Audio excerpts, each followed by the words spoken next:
यी त अपराधी डाका, यी ज्यान मारा, यी हत्यारालाई मैले कुन शिष्ट शब्दले सम्बोधन गर्नु? प्रचण्डको ठाउँमा म हुने म झुन्डिएर मर्थे। ल म यो देश यो धरतीमा जिउँदो हिँड्दिनँ त्यहाँ। मलाई त आजको दिनमा भन्नुहुन्छ भने यिनीहरू भन्दा 1000 गुणा बढी मेरो सम्मान राजा ज्ञानेन्द्र प्रति छ।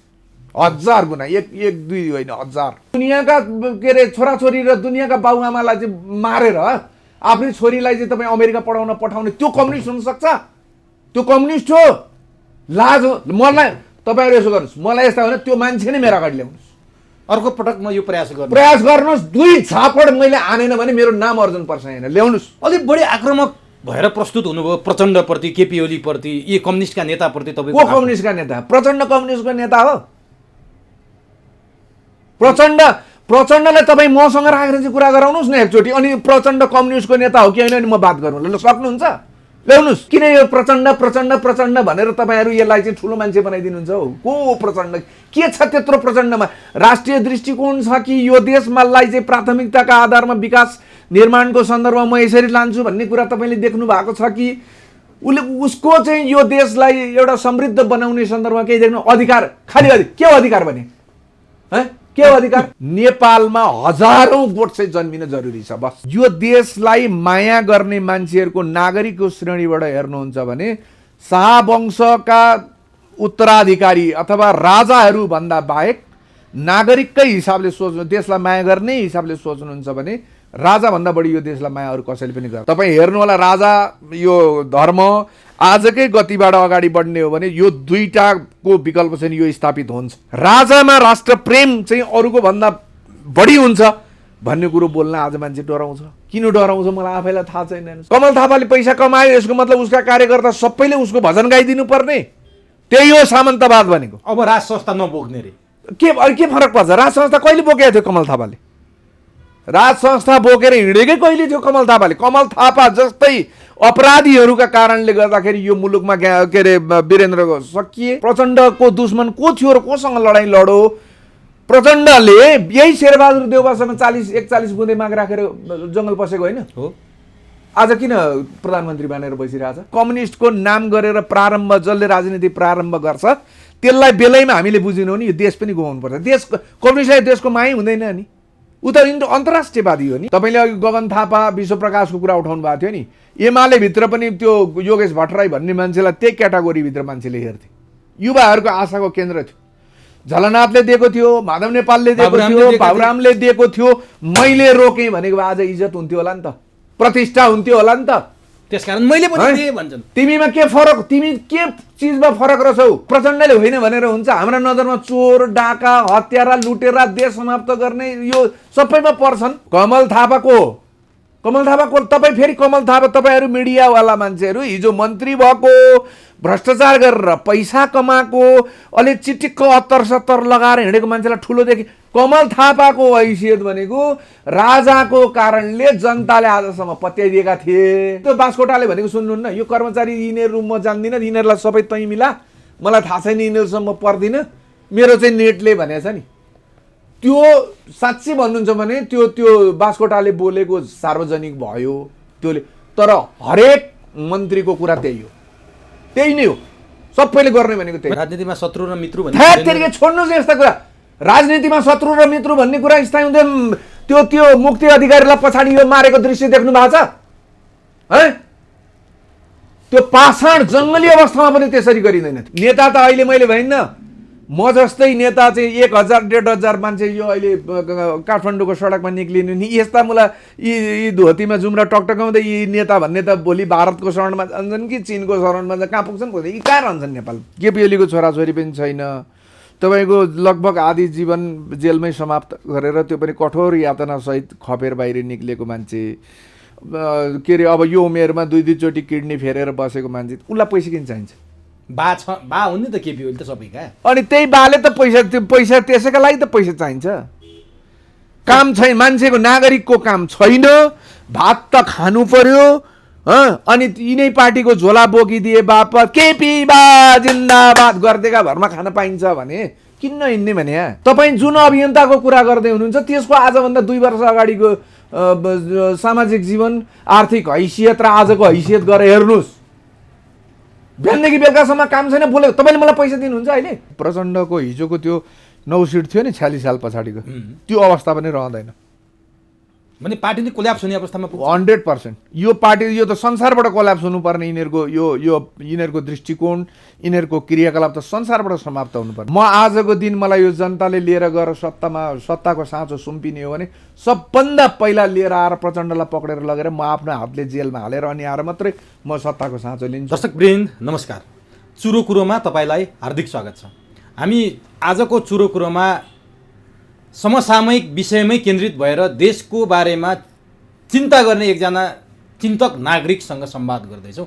उहाँलाई धेरै मान्छेहरूले अभियन्ताको पगडी गुथाउन खोजे, अभियन्ताको परिचय दिन खोजे, तर उहाँलाई त्यस्तो कुनै परिचय पनि चाहिएको छैन। यो देशको एकजना सचेत नागरिकको परिचय मात्रै उहाँले दिन चाहनुहुन्छ र त्यसरी चिन्न चाहनुहुन्छ। तर समाजले, सञ्चार माध्यमले उहाँलाई अभियन्ता, भ्रष्टाचार विरोधी अभियन्ता, अनेक नाम उपनामले परिचय दिन खोज्यो। त्यसमा उहाँलाई पटक्कै सन्तुष्टि छैन। उहाँ हुनुहुन्छ अर्जुन प्रसाई। चुरो कुरोमा धेरै दर्शकहरूको माग भयो अर्जुन प्रसाईसँग संवाद गरिदिनु पर्यो, अर्जुन प्रसाईसँग संवाद गरिदिनु पर्यो र यसपटक हामीले अर्जुन प्रसाईलाई चुरो कुरोमा अन्तर्संवादका लागि निम्त्यायौँ र उहाँले समय दिनुभयो। आज हामी उहाँसँग समग्र देशको बारेमा संवाद गर्नेछौँ। त्यति मात्रै होइन, अभियन्ताका नाममा धेरै पसलहरू खुले, ती पसलहरू केका लागि खुलिएका छन्, अभियन्ताको परिचय के हो, किन यसरी यी अभियन्ताहरू बर्खाको च्याउ जसरी फस्टाएका छन्, यो पनि हामी जान्ने प्रयास गर्नेछौँ। त्यसका निमित्त आजको चुरो कुरोमा म अर्जुन प्रसाईलाई स्वागत गर्छु। तपाईँलाई चुरो कुरोमा हार्दिक स्वागत छ। नमस्ते। नमस्ते। तपाईँलाई अनेक किसिमका परिचय दिन्छन्, तपाईँ त्यो कुनै पनि परिचय दिन मान्नु भएन। किन तपाईँलाई त्यो परिचय दिँदा? नेपाल जेसिसको पूर्व अध्यक्ष पनि भनेन मैले, त्यो त तपाईँको स्वाभाविक परिचय हो। तपाईँलाई भ्रष्टाचार विरोधी अभियन्ता भनेर धेरै ठाउँमा उपमा दिएको मैले पाएँ, सञ्चार माध्यममा खोज्दाखेरि पनि तपाईँको नाम त्यसरी भेटिन्छ। तपाईँलाई किन त्यो अभियन्तासँग चाहिँ अलि चित्त नबुझेको, किन असन्तुष्टि भएको? मैले यहाँबाट सुरु गरेँ। सबैभन्दा पहिला कुरा चाहिँ परिचय बिनाका मान्छेहरूका लागि काम गरिनुपर्ने ठाउँमा यो परिचय भएका मान्छेहरूको मात्रै हालिमुहाली देखेर सबभन्दा पहिला त मलाई वितृष्णा उत्पन्न भयो।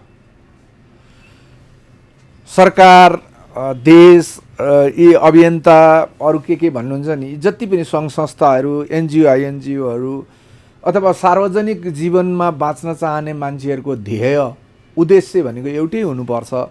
त्यो भनेको निरीह, बोल्न नसक्ने, नजान्ने, अज्ञानी, नपढेका, नलेखेका, नजानेका, गरिबीको तल्लो स्तरमा बसेका त्यस्ता मान्छेहरू चाहिँ लक्षित समूहभित्र पर्नु पर्थ्यो। तर त्यो भएन। मुलुकमा काम छैन, खानु त आखिर सबैलाई परेको छ, भात खानु परेको छ, लगाउनु परेको छ, महँगी यही हो। पेसा जानेका मान्छेले अलिअलि जे पेसा जानेका छन् त्यो पेसा अन्तर्गत काम गर्ने वातावरण पनि छैन, ठाउँ पनि छैन, जोखिम बोल्न सक्ने स्थिति पनि छैन, पुँजी पनि छैन। अनि नेपालमा भएका मान्छेले अरू के गर्ने? कोही अभियन्ता हुने, कोही सडक कलाकार हुने, कोही ढुङ्गामुढा हान्न सिपालु भएको नाताले पार्टीहरूले बोलाएका बेलामा उपस्थित भइदिने, अब यस्तै विभिन्न नाम गरेर खानुपर्ने भएको कारणले गर्दाखेरि यी परिचयहरू आए। मलाई त्यो कुनै आवश्यकतै छैन। म आफ्नै पौरखमा बाँच्न चाहने मान्छे, म आफ्नो सन्तान छोराछोरी सबैलाई चाहिँ स्वाभिमानका साथ बाँच्न सक्ने स्थिति सिर्जना गरिसकेको मान्छे। अझै पनि मसँग कला छ, क्षेत्र छ, मैले गर्न चाहेँ भने अझै पनि गर्न सक्छु। अनि मलाई चाहिँ जब कसैसँग कुनै स्वार्थ छैन, लोभ छैन, किन लिनु छैन, दिनु छैन भने मलाई तपाईँले यो परिचय किन दिइराख्नु पर्यो? समाजले कसरी चिन्ने त अर्जुन प्रसाईलाई? नागरिक, यो देशलाई माया गर्ने एउटा असल नागरिक, जो आज तपाईँको चाहिँ यो देशमा खाँचो भयो, जुन मान्छे नभएको कारणले गर्दाखेरि आज मुलुकको नाम, मुलुक नै सङ्कटको स्थितिमा पुग्यो। असल नागरिकहरू भइदिएनन्। नागरिकहरू नै विभिन्न पेसामा, विभिन्न दलाल, विभिन्न क्षेत्रमा, विभिन्न राजनीतिक दलमा त्यसरी सङ्गठित हुन थाले। यो देशलाई माया गर्ने मान्छे भएन। कोही काङ्ग्रेस भए, कोही कम्युनिस्ट भए, जो स्वाभिमानपूर्वक बाँच्न चाहन्थे, जो आफ्नै पौरखमा बाँच्न चाहन्थे, ती मान्छेहरू यो सारा कुरा पचाएर यो देशमा बस्न सकेनन्। तिनीहरू सबै खाडीमा आज तपाईँ श्रम बेचिरहेका छन्। तपाईँको चाहिँ आफ्ना स्वास्नी छोराछोरीहरू चाहिँ सब छोडेर गएर चाहिँ यो देशका भतुवाहरू पाल्नका लागि पैसा पठाउँदैछन्। जानुस् न तपाईहरु युट्युबरहरु किन जानु त पशुपतिमा गएर एक दिन हेर्नुस् त बाकसमा आएका लासहरु र त्यहाँ रुएका छोराछोरीहरुको अनुहार तिनीहरुको त्यो परिवारको स्थिति देखाइदिनुस् त त्यसैको लागि काम गर्यौ भन्छन् त अभियन्ताहरु केको लागि के कामले जो तपाईले लक्षित नतिजा भन्नुस् नतिजाको कुरा गर्नुस् न के नतिजा हो तपाई जुन अभियन्ताको कुरा गर्दै हुनुहुन्छ त्यसको आजभन्दा 2 वर्ष अगाडिको सामाजिक जीवन आर्थिक हैसियत र आजको हैसियत गरेर हेर्नुस् बिहानदेखि बेलुकासम्म काम छैन बोले तपाईले मलाई पैसा दिनुहुन्छ अहिले मैले बोले बापत तपाईँ मलाई पैसा दिनुहुन्छ त्यो तिनीहरूलाई पनि पैसा त दिँदैन कहाँबाट आउँछ पैसा कसले दिन्छ मेरो पनि पहिलो भिडियो भाइरल हुँदाखेरि अमेरिकाबाट तपाईलाई हामी पैसा पठाइन्छौँ भनेको थियो मैले अनि किन पठाउँछु मैले अमेरिका देखाएको छैन म नामै भनिदिन्छु तपाईँलाई आवश्यक पर्यो भने कसले भनेको थियो भनेर जसले चाहिँ तपाईँको नेपालका अभियन्ताहरूलाई चाहिँ पैसा पठाउँथ्यो अहिले पनि पठाउनुहुन्छ उहाँले हजारै पठाउनुहुन्छ उहाँहरू ए भनेपछि विदेशमा बस्ने दाजुभाइले पैसाबाट जीवन पालिरहेका छन् 100% सबै लगभग मैले थाहा पाएसम्म त्यही हो तपाईँ तिमीहरूका लागि गरिदिएको छु यो गरिदिएको छु त्यो गरिदिएको छु भनेर जीवन धान्ने बाहेक अरू त्यत्रो ठुलो कुरो के देख्नु भएको छ तपाईँले त्यसकारण तपाईँले अभियन्ता भन्ने शब्दसँग मेरो परिचय म नेपाललाई माया गर्ने देशभक्त नेपाली हो बस अब यसो गरौँ त तपाईँ सरकारी जागिरे पनि खाएको मान्छे नेपाल जेसिसको अध्यक्ष पनि भएको मान्छे सरकारी जागिर छोड्नुभयो तपाईँले छोडे बेलैमा छोड्नु भएन कि तपाईँको पेन्सन पाकेर तपाईँ आफ्नो चाहिँ पेन्सन त पाकेर छोडे तर खानु पर्ने जति खानु भएन 10 वर्षहरू खान पाउँथ्यो किन छोड्नु भयो अब नेपाल जेसिसको प्रेसिडेन्ट पनि भएँ अनि अलिकति राजनीतिक रूपमा पनि म लगभग एसएलसी 10 कक्षादेखि नै 36 सालदेखि नै भनौँ न 36 सालदेखि नै अलि राजनीतिमा झुकाव राख्ने मान्छे लेफ्ट मुभमेन्ट होइन पुरै लेफ्ट नि के को म अलिकति भन्नुहुन्छ पुरै म चाहिँ राम्रैसँग चाहिँ एमालेको सदस्य थिएँ अनि अब देशमा लगाउनुपर्छ समय देश यो सबै कुराहरूबाट चाहिँ अब मुक्त भयो अब विकास निर्माण यो देशलाई चाहिँ एकदम हराभरा त्योभन्दा पनि तपाईँको म जति बेला चाहिँ नेपाल जेसिसको प्रेसिडेन्ट भएपछि मैले विदेश 2-4 ठाउँ घुम्न जान मौका पाएँ अनि ती ठाउँहरूमा जाँदाखेरि चाहिँ मलाई धेरै कुराहरू यहाँ भनेका सुनेका हाम्रा नेताहरूले बताएको होइन हामीले सिद्धान्तमा देखेका भोगेका लेखेका देखेका यी सबै कुराहरू त नेपालभित्र मात्रै थियो नि त बाहिर निक्लेको त थिइनँ म त्यसैले हाम्रो कम्युनिस्टहरू नेपालका कम्युनिस्टले संसारकै कम्युनिस्टहरूले भन्ने चाहिँ अमेरिकी साम्राज्यवाद छ नि त्यो अमेरिकी साम्राज्यवादमा पुगिसकेर अनि त्यहाँ चाहिँ नेपालीहरूको अवस्था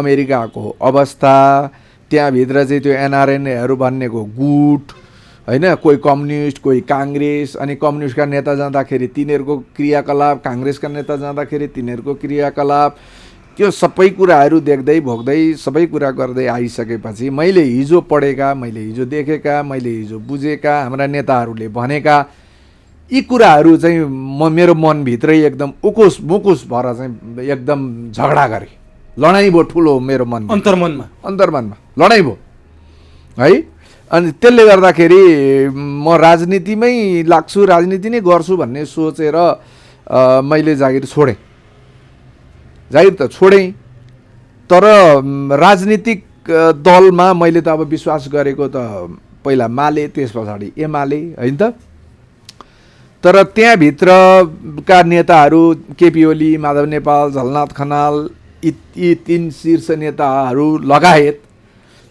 त्यस पछाडिका नेताहरू अनि मन्त्री हुने कायदा मन्त्री भइसकेपछि उसको जीवनमा चाहिँ हुने आमूल परिवर्तन उसको पारिवारिकमा हुने आमूल परिवर्तन अनि त्यो मन्त्री भएर कमाएका पैसाहरू चाहिँ नेपालका धनाढ्य व्यापारीहरूले लगानी गरिदिने होइन राजनीतिक कर्मीले त मन्त्रीले त पैसा आफ्नो नाममा त राख्नु भएन व्यापारीलाई राखेर यी विभिन्न नामका चाहिँ संस्थाहरू खोल्नु पर्यो होइन यी हेर्दाखेरि चाहिँ यसका मालिकहरू अरू नै छन् तर पैसा चाहिँ जम्मै राजनीतिक नेताहरूको मन्त्रीहरू भएर निक्लिएका मान्छेहरूको है यो सबै कुरा देख्दै गइसकेपछि मलाई घिन लाग्यो राजनीतिसँग मलाई घिन लाग्यो अनि घिन लागिसकेपछि एउटा कार्यक्रम थियो, मैले सबैतिरबाट सबै जान छोडेर म लगभग आफ्नो सानो केही काम छ भने निक्लियो, नत्र भने म घरमा ढुक्क बसिरहेको मान्छे। त्यो भद्रपुरमा महाधिवेशन के भन्छ अधिवेशन थियो जेएसएसको, त्यहाँ धेरै जोड गरेर भाइहरूले बोलाए, आउँदिनँ भन्दै पनि म जान बाध्यमा गएँ। गइसकेपछि तपाईँले बोलिदिनुपर्छ भने अब जेएसएसका मात्रै मान्छे भगवा, सायद म जेएसएसको मात्रै कुरा गर्थेँ होला, तर पछाडिपट्टि चाहिँ एकदम मूर्धन्य हामी चाहिँ एकदम यो देश बनाउन हिँडेका जस्तो गरेर चाहिँ राजनीतिक दलका नेताहरू बसेका, तिनीहरूलाई देखेपछि मलाई रिस उठ्यो। त्यस पछाडि म बोलेँ अलिअलि कुरा, अब त्यसलाई भाइरल बनाइदिएँ। त्यस पछाडि त अब तपाईँहरू युट्युबरहरूको काम त्यही हो, छोड्नु भएन, आउनु थाल्नुभयो, त्यस पछाडि टिभीले बोलायो, त्यस्तै भएको। अनि पार्टी त्यही बेला छोडिदिनु भयो तपाईँले? मैले त त्यही दिन घोषणा गरेको, जुन दिन प्रचण्डसँग एमाले अथवा माओवादीसँग एमाले एकीकरण गर्यो, मैले त्यही दिन नै म अब यो पार्टीमा रहन्न भनेर मैले छोडेको। अर्जुन प्रसाईले छोडेर के भयो त? दुर्गा प्रसाई त हुनुहुन्छ नि त्यहाँ, उहाँले केपी ओलीलाई गाडी दिनुभएको छ। त्यस्तो सुन्नुहोस्, के फरक पर्छ त? नेपालमा धनाढ्य मान्छेहरू जो कोही पनि आज चाहिँ नेताका घरमा गएर म तपाईँको आउन चाहन्छु भन्यो भने त कार्पेट ओछ्याएर लगिहाल्छ नि, कुन ठुलो कुरो हो त्यो? तर मसँग त त्यस्तो पैसा दिने पैसा पनि थिएन, मैले त्यसो गर्न पनि सक्दिनँ थिएँ। उहाँहरूका वास्तविकता पनि बुझिसकेका थिएँ। त्यति वास्तविकता बुझ्दै अनि तपाईँको म निर्लिप्त भएर तीभित्र चाहिँ त्यो लाग्न तपाईँले यो वास्तविकता बुझेको कुरा भन्नु हो, तर मान्छेले पनि आशंका गर्छन्। तपाईँले जहाँसम्म भन्नुभएको छ यहाँसम्म त आशंकै छ। देख्नुभयो के चाहिँ? मैले धेरै कुरा देखेँ। पहिलो कुरा, आजभन्दा 200-250 वर्ष अगाडि, झन्डै 300 वर्ष अगाडि मार्क्स भन्ने एउटा मान्छेले त्यति बेलाको अवस्थामा एउटा सिद्धान्त, जति बेला चाहिँ मान्छेहरू जङ्गलबाट बाहिर निक्लेर सामाजिक रूपमा उद्योग धन्दाहरू स्थापित हुँदै थिए, केही सामन्तहरू केही थान मान्छेका हातमा चाहिँ यो जमिनहरू चाहिँ ठुलो चाहिँ जमिनहरू हुन्थ्यो, जमिनदारहरू हुन्थे। अनि त्यस पछाडि औद्योगिक उद्योगहरू बिस्तारै प्रारम्भ हुँदै थिए। ती उद्योगहरूमा काम गर्ने मजदुरहरू थिए त्यति बेला, ती मजदुरहरू शोषणमा थिए, मालिकहरू धेरै कमाउँथे, ती मजदुरहरूका परिवारहरू चाहिँ उही खाना मात्रै पुग्ने, श्रम बिहानदेखि बेलुकासम्म पसिना बगाउँदाखेरि खाना मात्रै पुग्ने पनि पाउँदैनथे।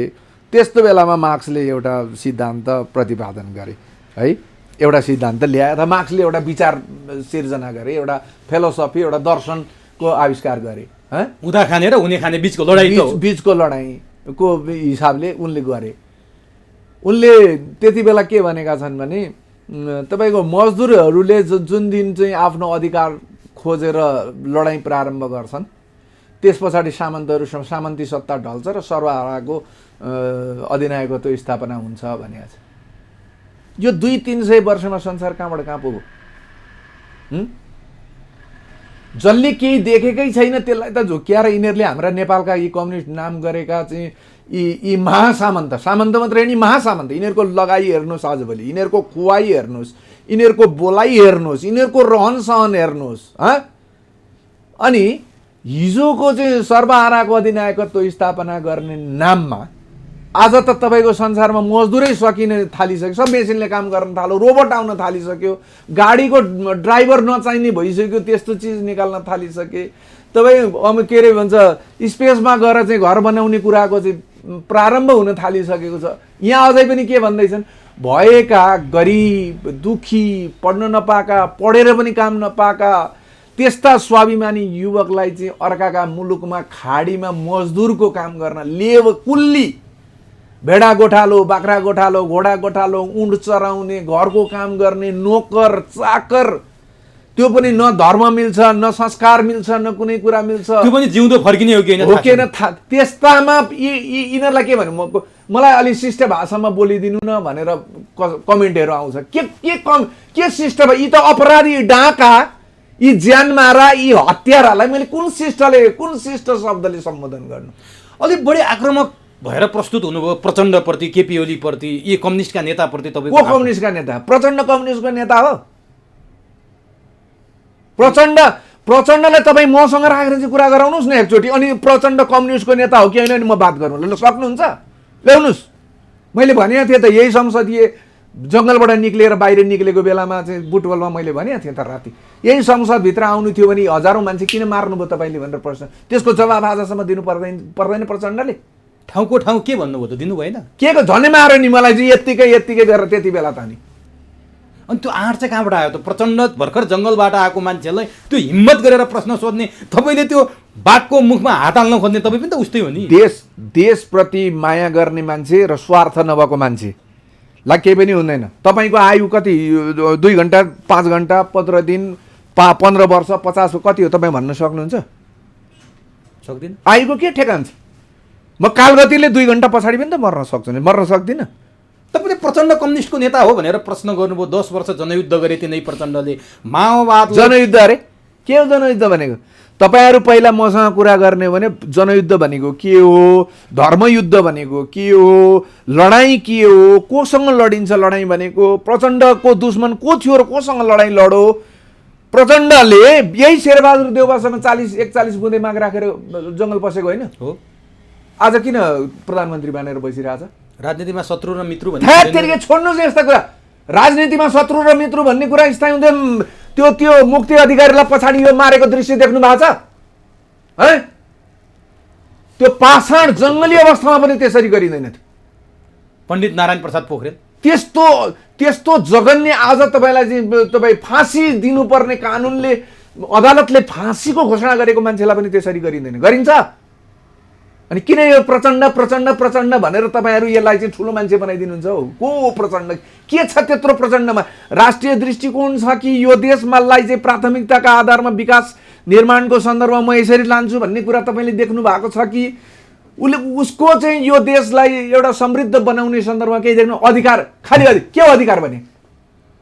के हो अधिकार? पीडितलाई, जनजातिलाई उत्पीडित भने के हो? सीमान्तकृत भने के हो? के हो यो?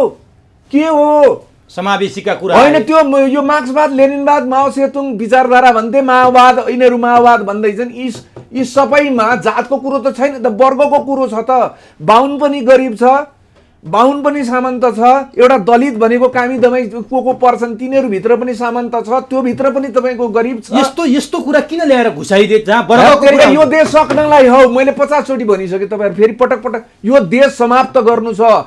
यो देशभित्र पसेर दुईटा संसारलाई नै प्रभाव पार्ने भारत र चीन, यो दुईटालाई प्रभावित गर्ने अथवा यिनीहरूलाई ध्वस्त गर्ने, त्यहाँभित्रका कुराहरूलाई त्यो रणनीतिक हिसाबमा अस्थिरता उत्पन्न गराउने वा के गराउने, यो नेपाल उनीहरूका लागि चाहिँ एउटा प्लेटफर्म भयो। यो फिल्ड यो के भन्छ, चौरी बनाउनु खोजेको, त्यसमा यिनीहरू सहभागी भइरहेछ। भनेपछि नि तपाईँले त्यो जनयुद्ध त ठाडै अस्वीकार गर्नुभयो। के को जनयुद्ध? जनयुद्धमा जनताका लागि गरेको युद्ध हुन्छ। त्यो के थियो? त्यो विशुद्ध रूपमा विदेशी भतुवा,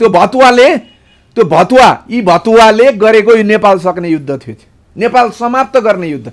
तपाईँ अलिकति मात्रै चेतना तपाईँसँग छ भने मलाई भन्नुहोस्, त्यो जनयुद्धका नाममा गरिएको त्यो विध्वंसले मुलुकलाई विकास निर्माणमा कति वर्ष पछाडि पार्यो होला तपाईँ कल्पना गर्नुहोस्। 50 वर्ष त म टेन्टेटिभ। अनि तपाईँ के को जनयुद्ध भनेर मलाई चाहिँ सोध्नुहुन्छ त? तपाईँ आफै भन्नुहोस् न, त्यो जनयुद्ध हो?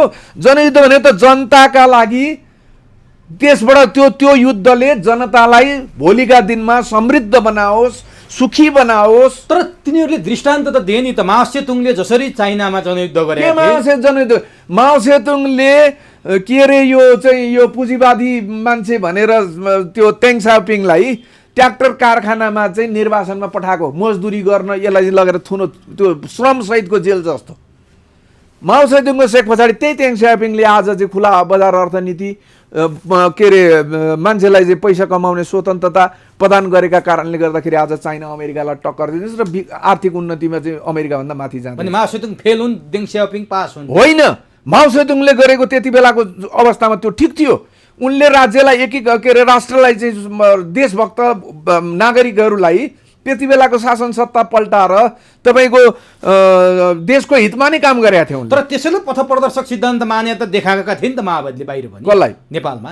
त म भन्दैछु त्यति बेलाको तात्कालीन अवस्थामा माओले जति बेला चाहिँ यो के भन्छ औद्योगिक मजदुरहरूबाट मात्रै समाजवाद साम्यवादमा जाने भनेर मार्क्सले भनेको कुरालाई माओले चाहिँ होइन, कृषि प्रधान देश, कृषि मजदुरहरूको हातबाट पनि उद्योग धन्दा त थिएन चीनमा। यो चाहिँ कृषि मजदुरहरूबाट पनि त्यो क्रान्ति सम्पन्न गर्न सकिन्छ भनेर गरेर देखाइदिए क्या। अब त्यसो भए कुरा गरौँ त, आज देश बिग्रियो बिग्रियो बिग्रियो बिग्रियो भन्छन्। तपाईँ केही समय अगाडिसम्म सञ्चार माध्यममा देखिनुहुन्थ्यो, निकै लामो समय भयो, 1-1.5 वर्ष नै तपाईँलाई देख्न पाइएको छैन। देश बिग्रियो बिग्रियो भन्छन् नि, यो देश बिग्रिनुको मुख्य कारण 46 सालपछि बौद्धल आएपछि मात्रै बिग्रियो, 62-63 पछि गणतन्त्र आएपछि मात्रै बिग्रियो, अथवा विदेशीले लादेको त्यो युद्ध भनौँ न त, त्यो युद्ध आएपछि बिग्रियो कि बिग्रन कहाँबाट सुरु भएको थियो नेपाल? यो देश तपाईँको राणा शासनको पतन भइसकेपछि जुन विकास निर्माण र समृद्धिलाई मात्रै ध्यानमा राखेर गएको भएदेखि मैले कता कता सुनेको अथवा पढेको जस्तो लाग्छ, एसियामा पहिलो या दोस्रो या सुरुमै जलविद्युतको प्रारम्भ हाम्रो फर्पिङबाट सुरु भएको थियो अरे, मैले त्यो हेरेको थिएँ। तपाईँ राणा शासनकै पालामा बनेका बिल्डिङहरू आजसम्म यो झन्डै यत्रो वर्ष पछाडि, तपाईँ 1 शताब्दी पछाडि पनि आज आएर हाम्रा मन्त्रालय भएका ठाउँ, मन्त्री निवास, राष्ट्रपति निवास, यी निवास, फलाना निवास, सिलाना निवास सबै तिनै राणाहरूले निर्माण गरिदिएका ठाउँमा छ। राणाहरूले पनि तत्कालीन अवस्थामा मान्छेलाई पढ्न दिँदैन थियो होला, सुसूचित हुन दिएनन् होला, बोल्ने अधिकार थिएनन् होला, तर पनि विकास निर्माण यो देशबाट पैसा बाहिर त लगाएका थिएनन्, यही देशमा मोज गरेर बसेका थिए, तर यही देशभित्र थियो। जब राणा शासनको पतन भयो त्यस पछाडि मलाई लाग्छ एकजुट भएर विकास र निर्माण, यो देशको चाहिँ पुनर्निर्माण, यो देशलाई चाहिँ, यो देश र देशवासीहरूका लागि चाहिँ समृद्धि कसरी प्राप्त हुन्छ भनेर खोज तलास गरेर सबैले मिलेर गएका भएदेखि सायद साउथ कोरिया योभन्दा त हामी धेरै माथि, भारतलाई त हामीले कहाँ न कहाँबाट उछिनिसकेका हुन्थ्यौँ होला। तर भयो के, राजा महेन्द्रको देशभक्ति, राजा महेन्द्रको देश प्रेम, राजा महेन्द्रको विकास प्रेम र बिपीको प्रजातन्त्रप्रतिको निष्ठा, अथवा जनताले शासन गर्ने हो, राजाले होइन, व्यक्तिले होइन, यो त विधिपूर्वक गरिने शासन हो भन्ने यो दुईटा लडाइँ, यो टकरावले गर्दाखेरि त्यसै पनि यो मुलुक चाहिँ सधैँ राजा बिपीको क्रान्ति, बिपीसँग राजा डराउनु पर्ने, राजासँग बिपी डराउनु पर्ने। बिपीलाई भारतले अथवा विश्वले प्रजातन्त्रका दुहाई दिने देशहरूले उचालिदिनु पर्ने, अब राजाले त्यसलाई चाहिँ नियन्त्रण गर्नका लागि चाहिँ केही कुराहरूमा चाहिँ समझदारी विदेशीहरूका स्वार्थहरू पुरा गरिदिने। यस्तै हुँदै हुँदै हामीभित्रै विदेशीहरूले खेल्दै गए। त्यसमा काङ्ग्रेस र राजाको लडाइँ बिचमा चाहिँ कम्युनिस्टहरूले त अब अझ झन् सुन्दर मौका पाए। त्यस पछाडि यी काम गर्न नजान्ने, पेसा नगर्ने, नपढेका यिनीहरूले चाहिँ अनि यो माओ सेतुङ, लेनिन, मार्क्स यिनै किताबहरू ककलले ल्याएर दिए, विदेशीहरूले ल्याएर दिए, त्यही पढेका आधारमा यिनीहरू यो देशलाई चाहिँ बनाउन होइन ध्वस्त गर्न लागेका रहेछन्। त्यो थाहा पाएन, मलाई पनि थाहा भएन, तपाईँ पनि थाहा पाइन। अब तपाईँको माथिबाट भालु ल्याएर चाहिँ यो कम्युनिस्टको शासन स्थापना भइसकेपछि त माथिबाट भालु ल्याएर हरेक मान्छेका घर घरमा सुनका सिक्का छेरिदिन्छ भन्थे अनि त्यस्तो पो थियो त भर्रै। अब आज आएर यथार्थ हेर्दाखेरि त संसारका मजदुरहरू गाउँ भनिया छन्।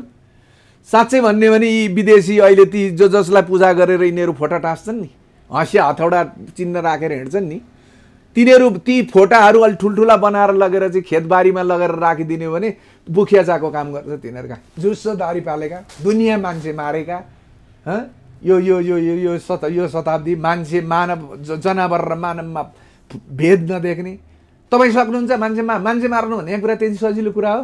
भनेपछि तपाईँलाई नेपालका कम्युनिस्ट नेताहरूसँग मात्रै इरिटेट र एलर्जी भएको होइन, विश्वकै कम्युनिस्टका संस्थापकहरूसँगै हो तपाईँलाई? आजको दिनमा, त्यति बेला उनीहरू सान्दर्भिक थिए होला, तर आजको दिनमा यो कम्युनिस्टको नाम गरेर प्रारम्भ जसले राजनीति प्रारम्भ गर्छ त्यसलाई बेलैमा हामीले बुझिनौँ नि यो देश पनि गुमाउनुपर्छ। देश कम्युनिस्टलाई देशको मायै हुँदैन नि, ऊ त अन्तर्राष्ट्रियवादी हो नि। होइन, तपाईँलाई काहीँ केही उनीहरूबाट हेरफेर भएन कि क्या? कम्युनिस्टहरूमाथि अलिक बढी खनिनु भयो कि?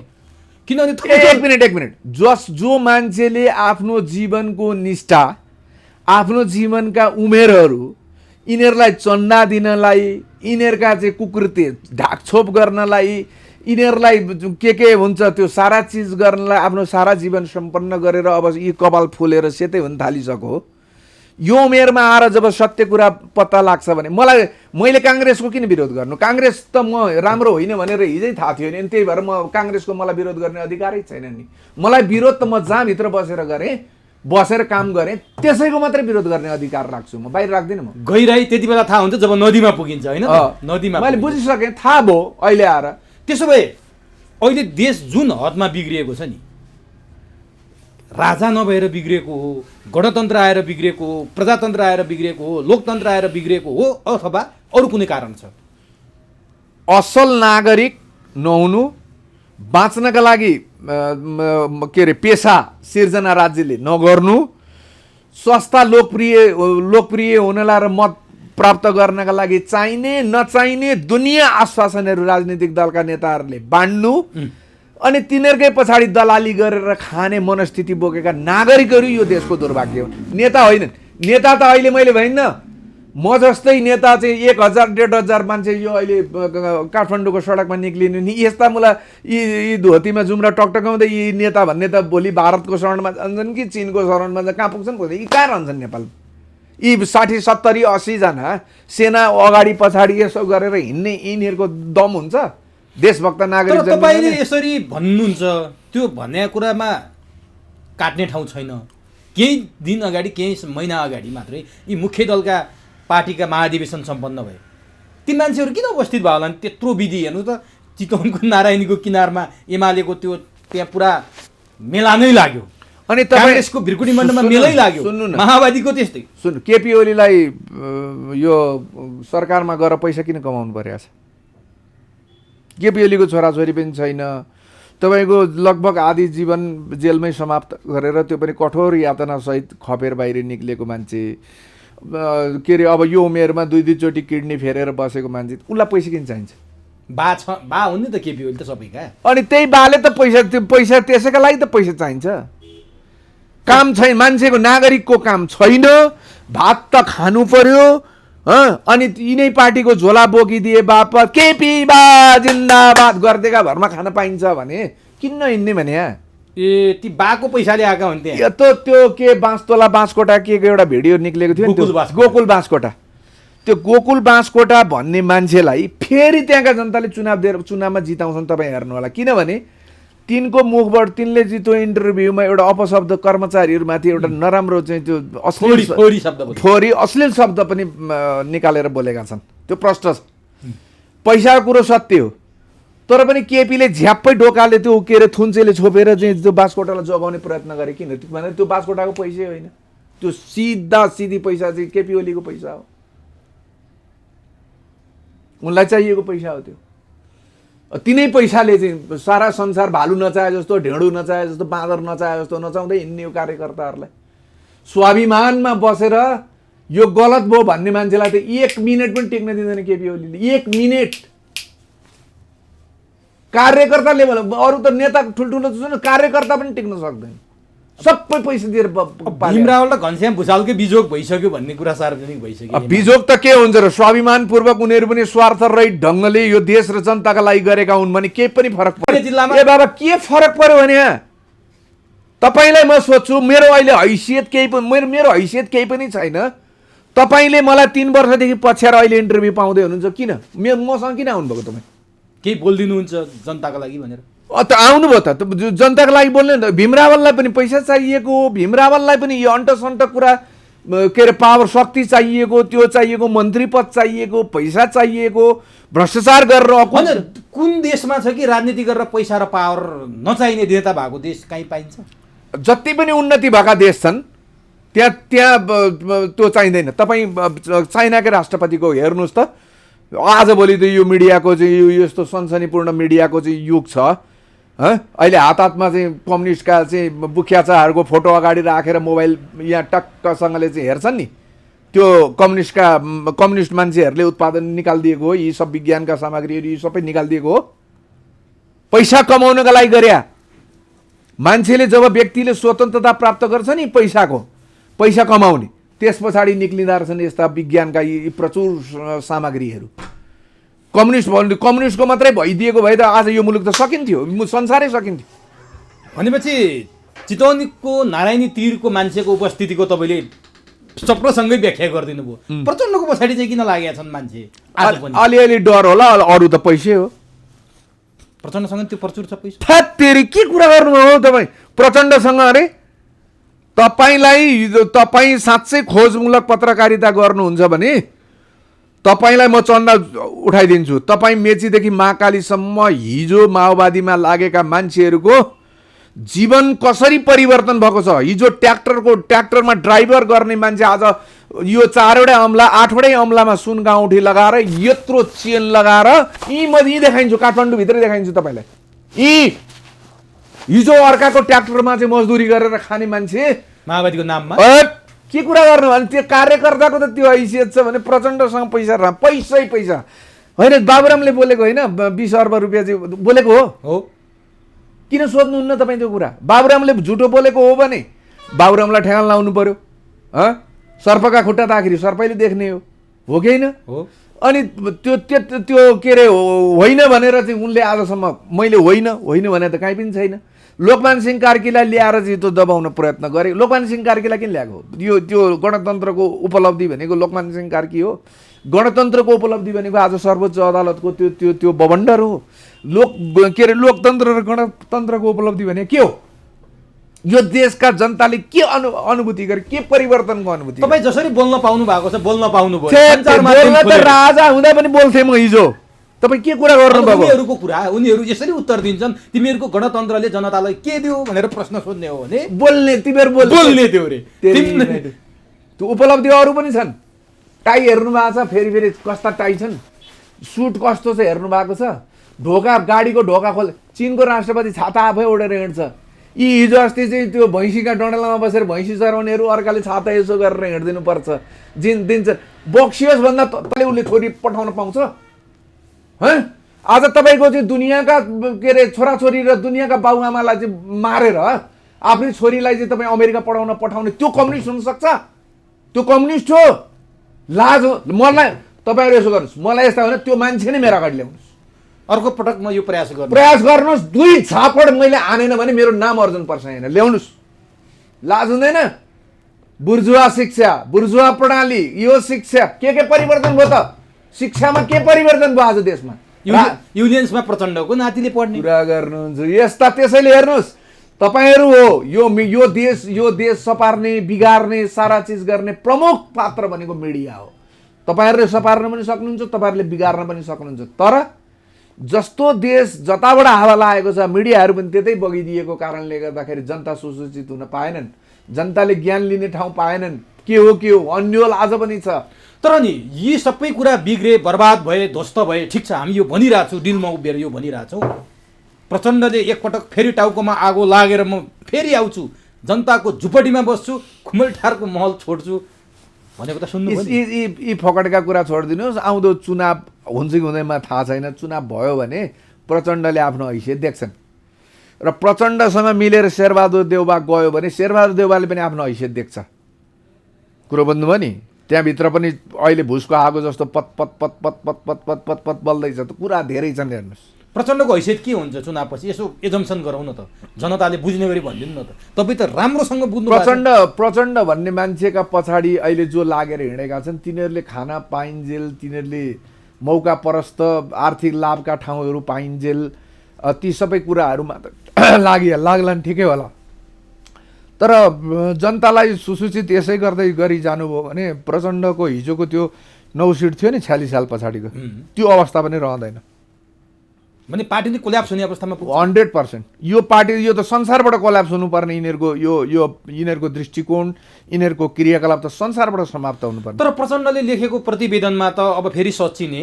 मलाई एउटा कुरा नि, मलाई सबभन्दा पहिलो कुरा त म प्रचण्डलाई मान्छे नै मान्दिनँ, एउटा अपराधी। म आजको दिन मलाई यो जनताले लिएर गएर सत्ताको साँचो सुम्पिने हो भने सबभन्दा पहिला लिएर आएर प्रचण्डलाई पक्रेर लगेर म आफ्नो हातले जेलमा हालेर अनि आएर मात्रै म सत्ताको साँचो लिन्छु भने त्यो मान्छेको धेरै कुरा मसँग नगर्नुहोस्। बाबुराम भट्टराईले चाहिँ बाबुराम भट्टराईको पनि कुरा बौलाउँछु भन्दैछ नि त, देश परिवर्तनको लागि फेरि एकचोटि बौलाउँछु भन्दै। अहिले बौलाएको छ, योभन्दा के बौलाउनु? पहिला बौलाएर गणतन्त्र आयो रे। सुन्नुहोस् न, होइन गणतन्त्र ऊ बौलाएर गणतन्त्र आएको होइन। यो मुलुक सक्नका लागि यो सब भइरहेको हो। यो देशलाई माया गर्ने मान्छेहरूको नागरिकको श्रेणीबाट हेर्नुहुन्छ भने शाहवंशका उत्तराधिकारी अथवा राजाहरू भन्दा बाहेक नागरिककै हिसाबले सोच्नु, देशलाई माया गर्ने हिसाबले सोच्नुहुन्छ भने राजाभन्दा बढी यो देशलाई माया अरू कसैले पनि गर्दैन। भनेपछि अर्जुन परछाई अब राजावादीको कित्तामा पुग्यो हो। तपाईँ मलाई राजावादी भन्नुहोस् के वादी भन्नुहोस् त्योसँग मलाई मतलब छैन। म यति जान्दछु सत्य भनेको सत्य हुन्छ। देशलाई माया गर्ने सन्दर्भमा आजसम्म शाह वंशका राजाहरूले यो देशको एकीकरण गरेदेखि लिएर आजसम्म आज यी भतुवाहरू जुन जुन देशका नेताहरूका सामनेमा चाहिँ शरणमा परेर आज सत्तामा बसेर हामी नेपालीहरूमाथि नेपालीको उन्नतिका नाममा घात गरिराखेका छन् नि, त्यति त के राजाले यति मात्रै अलिकति टाउको निहुर्याइदिएको भए त वर्षौँ पछि युग युगसम्म राजाले त खाइहाल्थ्यो नि। कहाँ झुके राजा? राजा वीरेन्द्र भारतसँग झुकेको भए 46 सालको त्यो हुन्थ्यो। मरिचमान जस्तो देशभक्त प्रधानमन्त्री यो मुलुकले फेरि पाउने कुरा कल्पना गर्न सकिन्छ? अनि यी त साला हिजो हतियार त्यहीँबाट ल्याए, ट्रेनिङ त्यहीँबाट लिए, पैसा त्यहीँबाट लिए, यहीँ मान्छे मारे, नेपाली मारे। यिनीहरूले आजसम्म गरेको तपाईँले चाहिँ त्यो यो नेपाललाई बिगार्ने भन्दा बाहेक अन्ततिर गरेको देखाउनुहोस् त। मुख्य नेपाल बिग्रेको 46 सालको परिवर्तन पछि हो। त्यो पनि म भन्दिनँ। म यति मात्रै भन्छु, यो मुलुक सच्याउने, यो मुलुकलाई समृद्धि दिने, यो मुलुक समृद्ध होस् भन्ने चाहना दक्षिणतिरबाट नआउनु एउटा दुर्भाग्य हो।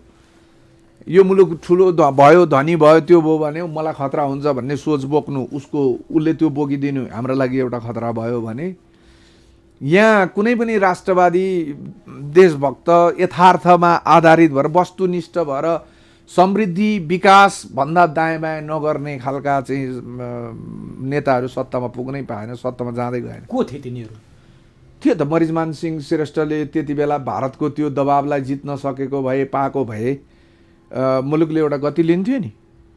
तर कहाँ दिए त नि? बिपी र महेन्द्र मिल्न पाएको भए पनि गति लिन्थ्यो। त्यो त्यो त के हुन्थ्यो तर त्यो अवस्था हुँदैन, त्यो सम्भव छ। तपाईँको नेपालकै सन्दर्भमा पनि केपी ओलीमा 50वटा दुर्गुण हुन्, तर पनि बहुमतको प्रधानमन्त्री भइसकेपछि उसले विकासलाई फोकस गर्न त खोज्या हो नि। 2-4 अरब रुपियाँ कमाउँथ्यो होला, किनभने मन्त्री नपाएका, माननीयमा ठुलै खर्च गरेर आएका, खान नपाएका भतुवाहरूलाई यसो भात खाने बाटो मिलाइदिनलाई उनलाई बाँड्नु पर्ने थियो होला। त्यो कमाउँथे, राख्थे, त्यो आफ्नो ठाउँमा थियो। तर पनि विकास निर्माणलाई उनले फोकस त गर्न खोजेका थिए नि।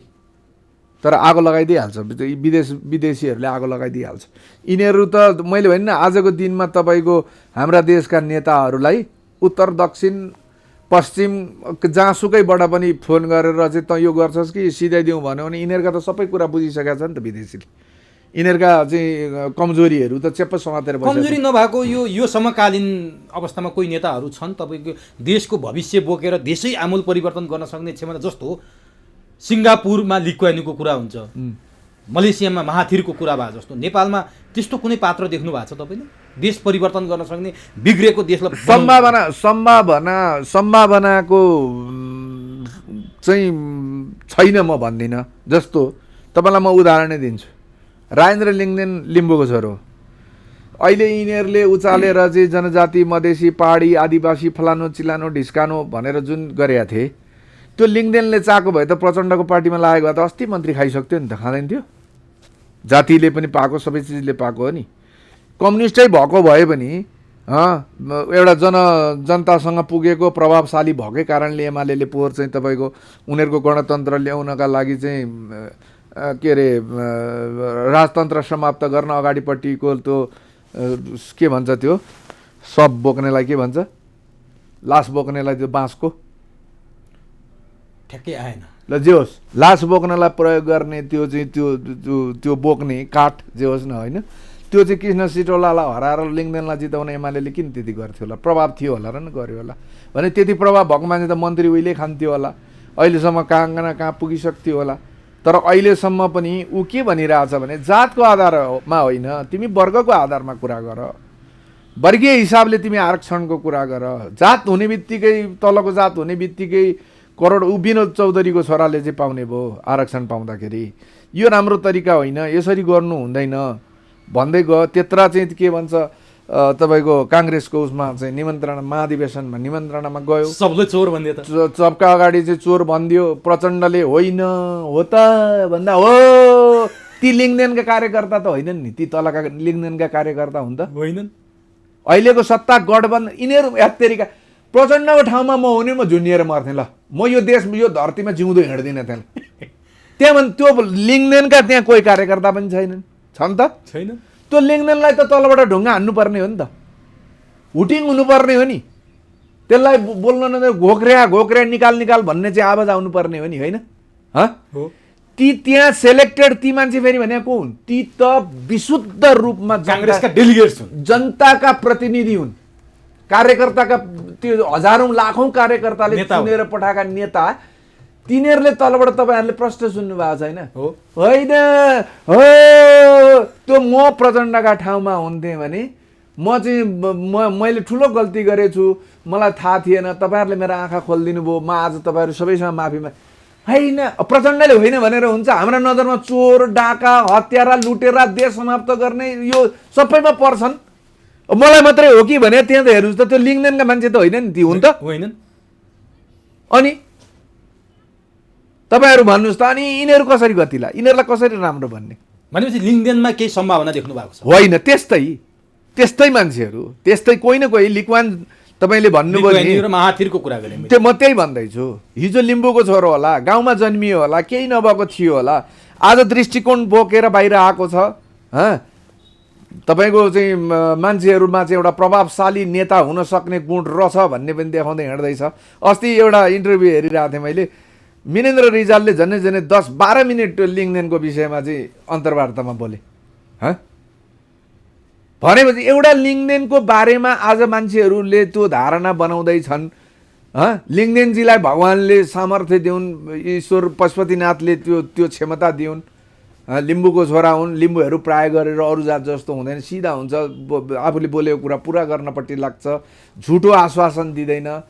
भ्रष्टाचार गरेर खानु भनेको आमाको रगत खानु बराबर हो भनेर आज होइन, 8-10 वर्ष 5-7 वर्ष अगाडिदेखि नै बोल्दैछ। मुलुकको वास्तविक यो मुलुकको चाहिँ एउटा अस्तित्वलाई, पहिचानलाई कायम राख्ने हो भने हिन्दू धर्म, त किन लिम्बूको छोराले त्यो हिन्दू धर्म किन जाने? यी हिजोसम्म चाहिँ त्यो बाबुरामको बाउले बाबुरामका पेटमा आजका दिन पनि त्यो हनमन ओम सुहा चारना हाल भनेको अन्न परेको छ, त्यो अन्न खाएर हुर्केको मान्छे हो त्यो पण्डित, त्यो जजमान कहाँबाट लिएर आएको। त लिम्बूको त्यो लिङ्गदेनकोमा त छैन। तर ऊ किन भन्दैछ हाम्रो धर्म संस्कृति समाप्त हुने हो भने मुलुक रहँदैन भनेर हिँडिरहेछ? किन भन्दाखेरि हुनसक्छ लिङ्गदेनै आउन सक्छ। तपाईँ देखिरहनु भएको छ, साझाको चाहिँ एउटा 1.5-2 लाख 3 लाख कति तलब आउने चाहिँ जागिर छोडेर चाहिँ लागेका छन्। उनको पनि भोलिका दिनमा चाहिँ जनताले विश्वास गर्ने वातावरण हुनसक्छ होला। के नाम हाम्रो साझा विवेकशील रविन्द्र मिश्र तपाईँ देखिरहनु भएको छ। उनीहरू पनि उसमा आएका छन् भने। तर कमल थापा नै अवरोध बनिरहेछन् राजेन्द्र लिङ्गदेनको। कमल थापाको तपाईँ फेरि कमल थापा, तपाईँहरू मिडियावाला मान्छेहरू हिजो मन्त्री भएको, भ्रष्टाचार गरेर पैसा कमाएको, अलि चिटिक्क 70-70 लगाएर हिँडेको मान्छेलाई ठुलो देखे। कमल थापाको हैसियत भनेको राजाको कारणले जनताले आजसम्म पत्याइदिएका थिए। यो यथार्थ हो है। फेरि तपाईँ म फेरि कुनै आजसम्म मैले चाहिँ एमालेमा लागेर सङ्गठित एउटा सदस्य थिएँ, त्यो छोडेर म कुनै राजनीतिक दलमा छैन, कसैप्रति आग्रह पूर्वाग्रह पनि छैन, मलाई कुनै दलमा प्रवेश गरेर जाउँ भन्ने पनि छैन, भोलि यो पद पाऊँ भन्ने। मैले बोलेको कुरा जे जनताले बुझ्छन् त्यही हो। कमल थापाले जुन दिन राज संस्था अथवा राजा भन्ने चिज समाप्त गरेँ भनेर बोल्छ नि, कमल थापाको हैसियत भन्यो कि त काङ्ग्रेस प्रवेश गर्नु पर्यो, त्यो सूर्यबहादुर थापाको, सुनिल थापाको जस्तो। केपी ओलीको प्रशंसा गरे, जिन्दगीभरि सूर्यबहादुर थापाले काङ्ग्रेसको बीपी कोइरालालाई देखि लिएर सारा सबभन्दा बढी पञ्चायतमा प्रधानमन्त्री हुने त सूर्यबहादुर थापा नै हो। जेल नेल सारा चिज दियो बाउले। यी आज छोरो चट्ट जाँदाखेरि तुरुन्तै पाइहाल्यो। त्यस्तै कमल थापाले पनि अब पैसा छ, पैसा कमाएका छन्, त्यसैले गर्दा एमालेमा जालान्। यो केपी ओलीको खुब प्रशंसा गरे अरे भने सुन्दै थिएँ, हुनसक्छ भोलि त्यहाँभित्र जालान्। तर कमल थापाले हिजो कमल थापाले के बुझे भने नि, हिजो त्यो दोस्रो संविधान सभामा गाईलाई अत्याधिक मत दिए नि मान्छेले, त्यो अत्याधिक मतलाई कमल थापाले के बुझे भने यो मेरो टाई सुट के भन्छ दौरा सुरुवाल कोट टोपी र मैले मुख चुमुक पारेर बोलेको आधारमा त्यो थिएन। मान्छेको त्यो राजाप्रतिको दृष्टिकोण थियो, त्यो धर्मप्रतिको दृष्टिकोण थियो। त्यो कम्युनिस्टले पनि भोट दिए, काङ्ग्रेसले पनि भोट दिए, सारा दुनियाँले दिए।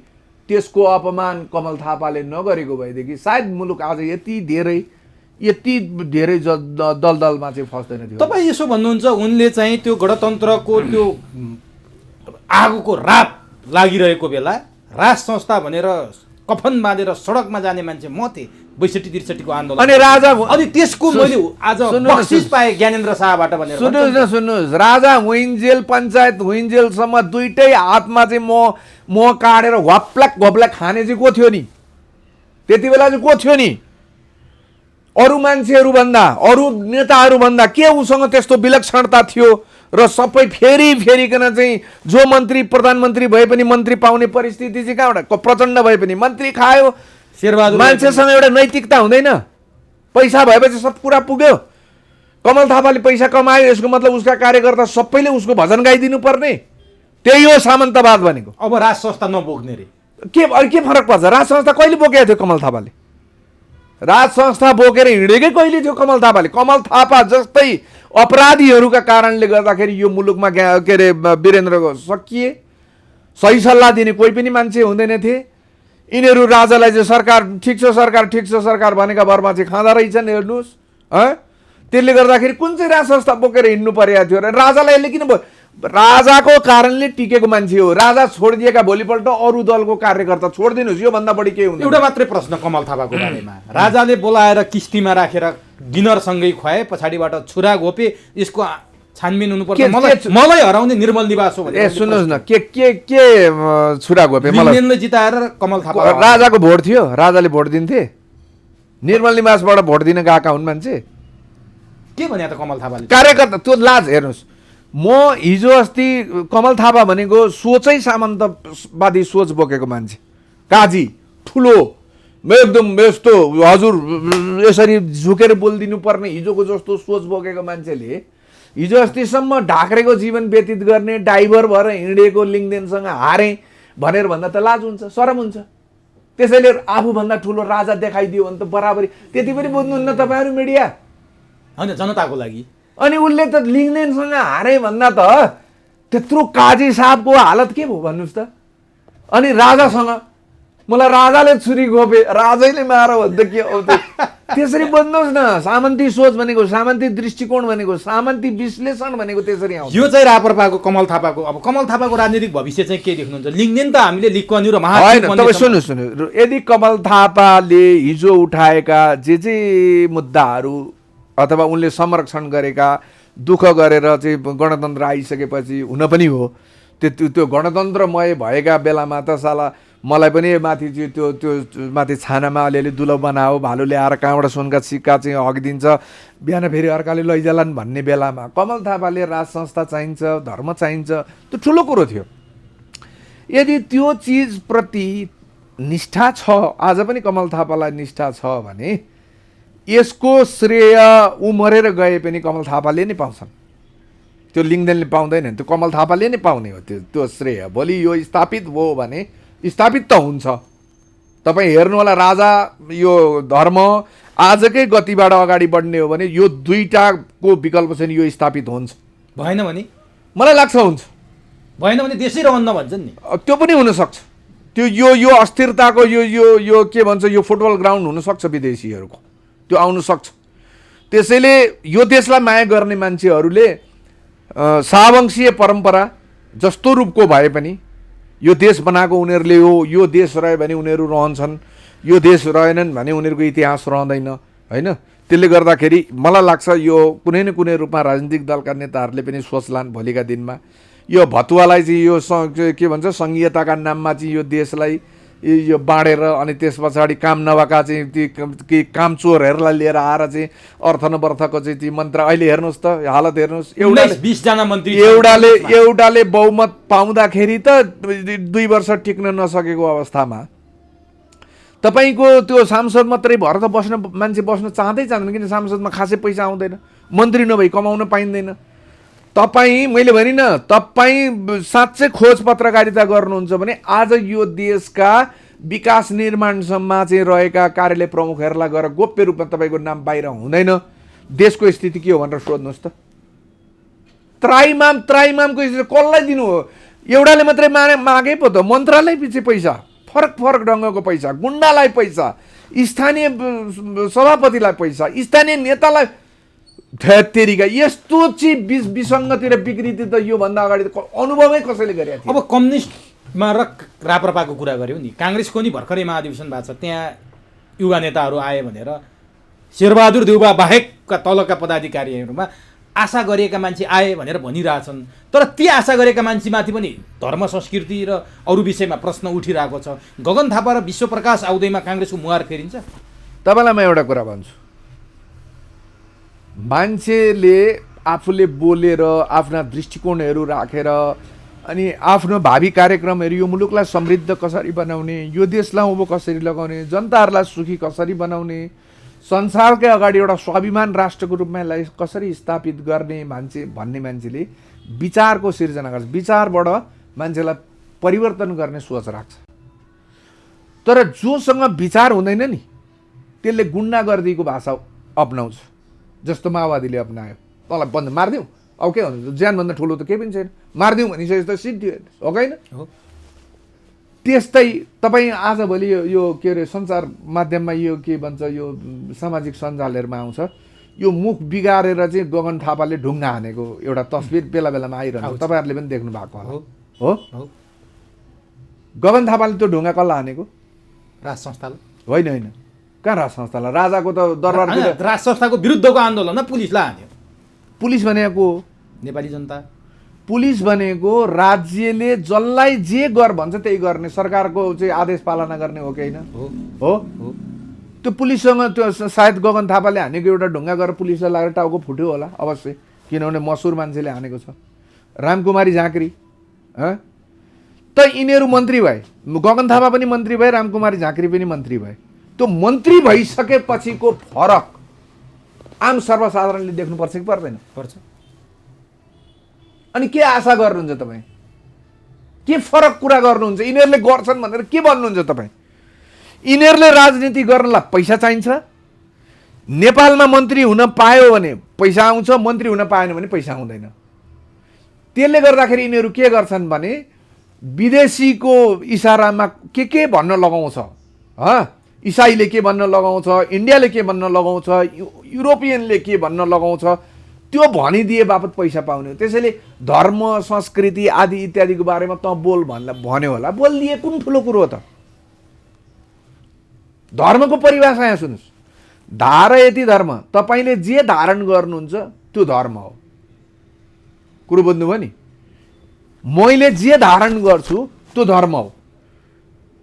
मैले हिन्दूमा भएको परोपकाराय पुण्याय पापाय परपीडन, सबभन्दा ठुलो अस्त्र मलाई सबभन्दा मन परेको परोपकाराय पुण्याय, तपाईँले अरूलाई उपकार गर्ने काम गर्नुभयो भने त्यो धर्म हो।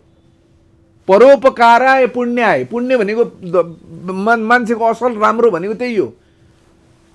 पापाय परपीडनम, अर्कालाई दुःख दिने काम गर्यो भने त्यो चाहिँ पाप हो है, त्यही होइन हिन्दू धर्म भनेको हो। अनि यिनीहरूलाई कहाँ मनपर्छ? यिनीहरूले त अर्कालाई मारेका छन्, नेपाली जनताले करबाट उठाएको पैसालाई चाहिँ आफ्नो बाउको निजी सम्पत्ति मानेर खाएका छन्। यिनीहरूलाई लाज हुँदैन राज्यका सारा ढेकुटीबाट चाहिँ तपाईँलाई आज म एउटा विनम्र अनुरोध गर्छु, तपाईँ सिंहदरबारभित्र जानुहोस् र यही क्यामेराले खिच्नुहोस्, त्यहाँ पुराना गाडीहरू कुन कम्पनीका कहिले बनेका कति गाडी छन्। ट्राफिक कार्यालयमा जानुहोस्, त्यो सदर ट्राफिक प्रहरी कार्यालय, न्यायालयभित्र जानुहोस्, भन्सार कार्यालयभित्र जानुहोस्, यो देशमा त्यो सम्पत्ति होइन, त्यो सम्पत्ति हो कि होइन? तर त्यो मर्मत गर्दाखेरि त्यो थोत्रोमा हिँड्दाखेरि यिनीहरूको इज्जत रहँदैन। त्यो थोत्रो गाडी प्रयोग गर्ने यिनीहरूलाई हुँदैन, नयाँ त्यो पनि प्राडो पजेरो एकदम महँगो, एउटैले 10-12वटा गाडी प्रयोग गर्ने, त्यही हो। तरकारी किन्न जाने गाडी एउटा छ, त्यही हो। पाहुना ओसार्ने गाडी अर्को छ। यो देशका यो देश त यस्तो देश हो, यो देशको राजा मल्ल राजाहरू माथि छतमा गएर कसैको घरको महेन्द्र मल्ल तपाईँको धुवा बलेको छ कि छैन हेरेर आऊ। यिनीहरूलाई लाज हुँदैन? आज सिटामोल पाउँदैन, आज उपचार गर्ने ठाउँ छैन, बाढी पहिरोले यति मान्छे मरो भनेको छ, सवारी दुर्घटनामा आज यतिजना, कोभिडको त्यस्तै छ, कोभिडको त्यस्तो बेलामा यिनीहरू मोज मस्ती, अनि तपाईँ यिनीहरूकै नाम लिएर चाहिँ तपाईँ अब त्यसो भए यसो गरौँ न त, तपाईँले कम्युनिस्टमा पनि सम्भावना देख्नु भएन, काङ्ग्रेसमा पनि देख्नु भएन, झिनो आशा हामीले राजेन्द्र लिङ्गदेनमा देख्यौँ। अब यो कुरा सबै युवा नेताहरूबाट पनि यो पार लाग्ने देखेन। अब यो समस्याको चाङ छ नि, यसको समाधान गर्ने कुन शक्ति, कुन व्यक्ति के आएपछि हुन्छ त, कुन व्यवस्था आएपछि हुन्छ त? गणतन्त्र त फेलियर भएको जस्तो देखियो, सङ्घीयता फेलियर देखियो, धर्मनिरपेक्षता फेलियर देखियो। तपाईँले लिक्वानको कुरा अघि उठाउनु भएको थियो। तपाईँलाई एउटा कुरा, लिक्वानले के गरेका थिए? सडकमा थुक्न पाइँदैन, कसैले थुक्यो $1 जरिवाना हो, थुक्यो पुलिसले पक्ड्यो $1, ठाउँको ठाउँ $1ले, किन $2? फेरि अर्कोचोटि किन भन्यो भने $4। अब मान्छेले प्रश्न उठाउँछ? उठाउँदैन नि। तपाईँ आज व्यथिति हेर्नुहोस् त, जुन देशमा मान्छे मारेर आएको मान्छे सत्ता शासनमा हुन्छ, त्यसले चाहिँ पुलिसको अरू राज्य निकायका अरू चिजहरूको यो सबैको कसैको कुरा मान्न जरुरी हुन्छ? ट्राफिक प्रहरीले बाटोमा त्यो धुवा धुलोमा बसेर त्यो यसरी जानु हुँदैन, यो गलत हो भन्यो भने तपाईँ त्यो ड्राइभरले कुट्न खोज्छ ट्राफिक प्रहरीलाई। तपाईँले देख्नु भएको छ नि। यहाँ कसैले कसैलाई मान्नु पर्दैन, कानुनको कुनै अर्थ छैन। अदालत तपाईँ देखिरहनु भएको छ, हालत देखिरहनु भएको छ। संसारमा अदालत यस्तो हुन्छ? अझसम्म सुन्नु भएको थियो तपाईँले? एउटा वरिष्ठ घुस मैले बोरामा हालेर लगेर चाहिँ मैले खुवाएको छु भन्ने मान्छे पनि अन्तर्वार्तामा सार्वजनिक मिडियामा आएको छ, ठुलो, त्यो पनि कान्तिपुर जस्तो मिडियामा। त्यसलाई केही भयो? घुस दिने र लिने यो दुई अपराधी हो नि। अझ उसको मान सम्मान बढेर गएको छ। यसले त पैसा निकै कमाएको छ क्यारे, न्यायाधीशलाई पनि दिँदो रहेछ, हामीलाई पनि दिन्छ कि भनेर कान्तिपुरले अरू ठुल्ठुलाले झन्झन बोलाउन थालेका छन् नजिक। ट्याक्स तिर्नु पर्दैन, ठुलाले ट्याक्स तिर्नु पर्दैन, गरिबले हो। जे तिर्नुपर्ने सबै गरिबले हो। निमुखा जो छ, जो बोल्न सक्दैन, जसले बुझेको छैन, त्यस्ताले बाध्य भएर ठुल्ठुलाले खाने हो। तपाईँ अहिले मात्रै यो चाहिँ सरकारसँग गएर तपाईँले चाहिँ के भन्छ, सूचना विभागबाट सूचना लिने हो भने त्यो के अरे अहिले अब भर्खर म त्यो हेरेर आउँदैछु, तपाईँको लेखराज भट्टले कति अरब चाहिँ त्यो छोडिदिए, अख्तियार चुनढुङ्गा। अहिले अख्तियारमा लेखराज भट्ट माओवादी होइन, कतिजना मान्छे मार्यो, कति जनताका छोराहरू मरे। अब मलाई तपाईँ हेर्नुहोस्, मैले यो देशमा अतिवाद, देशलाई माया गर्ने अतिवाद जन्मिन बाँकी छ, त्यति हो। यो देश बनाउने हो भने राजा फर्केपछि बन्छ त्यो मलाई थाहा छैन, तर नागरिक स्तरबाटै बन्न सक्छ। राज संस्था फर्किने सम्भावना त्यो मलाई यी सबै कुरा नसोध्नुहोस्, मलाई थाहा छ। यो देशलाई जसले माया गर्छ त्यो फर्केर आउँछ, जसले यो देशलाई माया गर्दैन तिनीहरूको अब सम्भावी समाप्ति जरुरी छ। हो नि त। राजा ज्ञानेन्द्रले श्रीपाँचको हैसियतबाट शुभकामना सन्देश दिनुभयो। यही पुस 27 गते पृथ्वीनारायण शाहको फोटोमा माल्यार्पण गर्न जानुभयो। गणतन्त्र आएपछि सायद पहिलोपटक भएको छ यो घटना। यसले के सङ्केत गर्छ? फर्किँदैछ राज संस्था? केही हुँदैछ? मलाई त आजको दिनमा भन्नुहुन्छ भने यिनीहरूभन्दा 1000 गुणा बढी मेरो सम्मान राजा ज्ञानेन्द्रप्रति छ। 1000 गुणा, एक दुई होइन, 1000। उहाँ फर्किनु हो भने देश बन्छ? बनाउनु पर्छ, एउटाले देश बनाउने होइन। तर उहाँले जसरी तपाईँले अघि भन्नुभयो, एक पटक थुक्दा $1, 2 पटक थुक्दा 2, 3 पटकमा त्यो आवश्यक छ। यो मुलुकमा त्यो अनुशासन समाप्त भयो। अब अर्को एउटा हाम्रो सारा नेपालीको शिर निहुरिने एउटा समाचार सार्वजनिक भएको छ। नेपालको पासपोर्ट विश्वमै कमजोर भन्ने सायद तपाईँले पनि हेर्नुभयो होला। किन भयो यस्तो? कसले बनायो? तलबाट गन्दै आउँदा पुछारको 8औं नम्बरमा पर्छ। सुन्नुहोस्, यो पासपोर्ट कसको पालामा बन्यो? कसले बनायो? यो पासपोर्टको विवाद सुजाता कोइराला चाहिँ परराष्ट्र मन्त्री हुँदाखेरि सानो निक्लेको थियो, सानो विवाद थियो यो। तपाईँ के बुझ्नुहोस् भने कुनै पनि चिज, चाहे तपाईँ विदेशबाट ल्याउनु, चाहे छपाउनु, चाहे किन्नुहोस्, पैसा नखाइकन कुनै पनि कर्मचारीले गर्न आँटो भने त्यो कर्मचारीको खैरियत हुँदैन। मन्त्रीले ठाडै भन्छ। तपाईँ त्यो बास्कोटाले भनेको सुन्नुहुन्न? यो कर्मचारी यिनीहरू म जान्दिनँ, यिनीहरूलाई सबै तै मिला, मलाई थाहा छैन, यिनीहरूसँग म पर्दिनँ, मेरो चाहिँ नेटले भनेको छ नि। त्यो साँच्चै भन्नुहुन्छ भने त्यो बास्कोटाले बोलेको सार्वजनिक भयो त्योले, तर हरेक मन्त्रीको कुरा त्यही हो, त्यही नै हो, सबैले गर्ने भनेको त्यही। यिनै नेताले बनाए, यही व्यवस्थाले बनाए। पासपोर्ट कमर्सल नबनाइकन तपाईँको चाहिँ गुणस्तर, होइन यो गुणस्तर भन्दा पनि हाम्रो पासपोर्टको भ्यालु छ नि विश्वमा। जहाँ जाँदाखेरि पनि नेपाली भनेपछि त्यो त पुछारबाट 8 नम्बरमा पर्न थाल्यो, त्यो हेरको दृष्टिकोणले हेर्न थाल्यो। त्यो गराइदियो कसले? जब माओवादीहरू सुरु भयो, यो माओवादीहरू जङ्गलमा पसेर जब चाहिँ यो क्रूरता, यो 21औं शताब्दीमा चाहिँ यो हिंसक पशुको भन्दा पनि अझ दरिन्दगी, अझ घिनलाग्दो यो जुन हिसाब किताबले प्रारम्भ भयो नि, त्यहीदेखि त स्वाभाविक रूपमा नेपालीहरू त संसारमै कमजोर भइहाल्यो नि। एमसीसीको बारेमा के छ तपाईँको धारणा?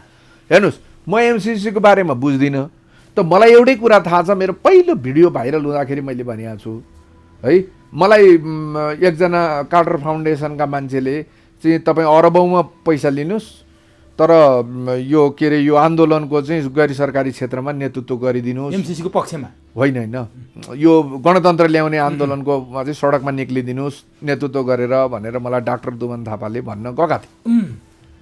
मैले यो पैसा कहाँबाट आउँछ? तपाईँ करोड होइन अरबमा लि भन्दै हुनुहुन्छ, यो पैसा कहाँबाट आउँछ भन्दाखेरि अमेरिका कार्टर फाउन्डेसनबाट भने। मैले भने कार्टर फाउन्डेसन अथवा अमेरिकाले यो पैसा किन दिन्छ? उसको स्वार्थ छैन भनेर मैले प्रश्न गरेँ। प्रश्न गर्दाखेरि उहाँले एकदम छ, अमेरिकाले स्वार्थ बिना किन पैसा दिन्छ तपाईँलाई, चाहिँ नेपालीलाई किन पैसा दिन्छ? उसको स्वार्थ छ भन्नुभयो। हो, त्यो स्वार्थ पहिला भन्नुहोस्। यदि त्यो स्वार्थ मेरो नेपालको स्वार्थ, मेरो राष्ट्रिय स्वार्थमा आघात नपुग्ने रहेछ भने मैले सकेको गरौँला, होइन भने हाम्रो देशको चाहिँ राष्ट्रिय स्वार्थलाई आघात पुग्ने छ भने त मैले गर्न सक्दैन डाक्टर साहब भनेर फर्काएँ। उहाँ भोलिपल्टदेखि मसँग आउनु भएन। पछि त्यसको नेतृत्व पापड भन्ने यो वकिलहरू यो को भएर गरे, पेसागत सङ्गठन, उनीहरूले गरे त्यसको नेतृत्व। त्यति बेलै मलाई थाहा छ यो कुरो, मैले धेरै अगाडिदेखि नै सार्वजनिक गरेको छु। यो विदेशी, अघि पनि तपाईँलाई मैले सुरुमा भने, यो देशमा विदेशीहरूको आँखा लागेको छ।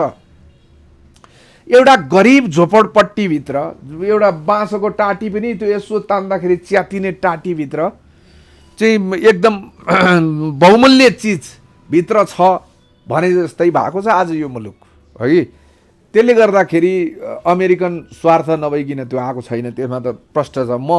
म पैसा दिन्छु, के अरे पैसा मागेर म लिन्छु भन्नुपर्ने ठाउँ होइन। तिमी ल्याऊ के ल्याऊ भन्छ भने त्यहाँभित्र स्वाभाविक रूपमा केही न केही हामीले अस्वीकार गर्नुपर्छ।